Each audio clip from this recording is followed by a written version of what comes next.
स्वर्गत विजु पट्टनायक ओडिशार अभिमान ओडिशार गर्व एवं गौरव ए कथा को आमे समस्ते विश्वास करू एवं गत 2 दिन तले जड़े सांसद देइथबा बाहर कौन मीडिया बाइट रे देइथबा गोटे वक्तव्य को नहीं गत काली भारतीय जनता पार्टीर अनेक नेतृवृंद बिजू बाबूंकर सम्मान जणे ए कथा को निंदा मध्य करा जायछि एवं गत काली मध्य जे ए कथा कहिथिले से तांकर स्पष्टीकरण मध्य रखि सारिछंती जे बिजू बाबूंकर प्रति यथेष्ट तांकर सम्मान अछि। वास्तव रे सी कांग्रेस तथा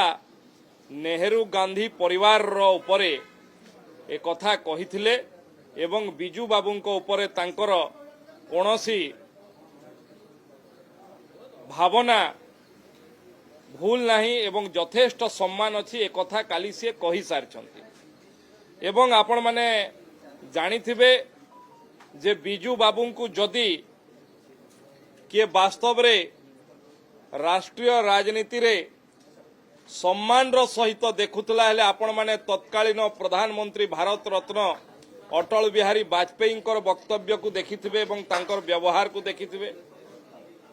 यशस्वी प्रधानमंत्री नरेंद्र मोदी वक्तव्य को देखिथिबे एवं तांकर सम्मान को देखिथिबे।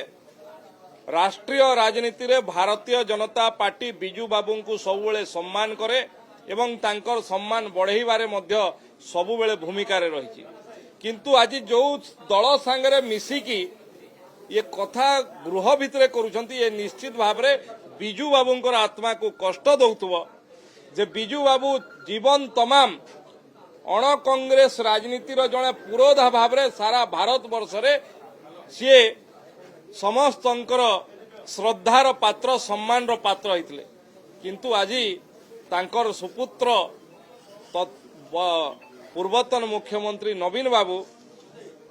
कांग्रेस सहित मेंट करिबा एवं